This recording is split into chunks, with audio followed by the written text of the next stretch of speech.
Hi friends नमस्कार केन्ता अच्छन समस्ते आशा करूँ समस्ते माँ समलिंकर कृपार बहुत भल थे बहुत बहुत स्वागत आपण मन समस्त आमर आज छुटियाटे मिनी ब्लॉग के तो यहाँ मुझे आज स्टार्ट कर गोटे मिनी ब्लॉग मुझे रेडी होकर बाहरी जाइए टिकेटा जाऊे गाँ के पतिदेव से गाड़ी बाहर कर मत नहीं दिशु थे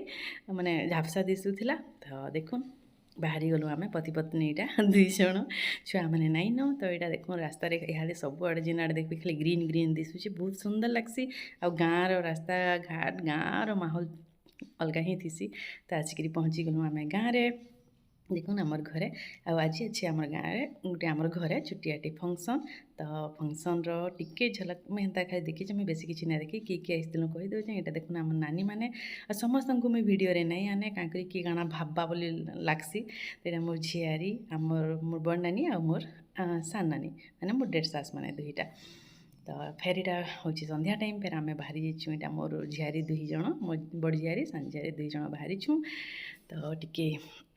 देखुन यहाँ गाँव में चली चली मुझे जाऊे वीडियो करवा लाई रखसी बाकी रास्ता कहीं नहीं थी तो यहाँ टे वीडियो कर दूसरी आ काଣା काଣା कथा होतलु तो मुझे वॉइस के काटी देचे टी भल से क्लीयर नहीं आसला बोली आशा करूँ आपण मानक नाके मिनी ब्लॉग मैंने भल लगवा और मिनी ब्लॉग जब भल लगुचे नाके प्लीज आमर मिनी ब्लॉग के बहुत सारा भल पाइबार दौन आमर चैनल के सब्सक्राइब करूँ आगे भी बहुत सुंदर सुंदर चेष्टा करमी नुआ नुआ मिनी ब्लॉग मैंने आनबार लगी भावुचे एतकर लंग वीडियो नहीं हेले भी मिनी ब्लॉग गोटे गोटे आपण मानक नाके लेकर आसमी तो एतकी आज छुट्टियाटे मिनी ब्लॉग तो फेर बेट मा गोटे नुआ मिनी ब्लॉग संगे रही जुहार जय माँ समली।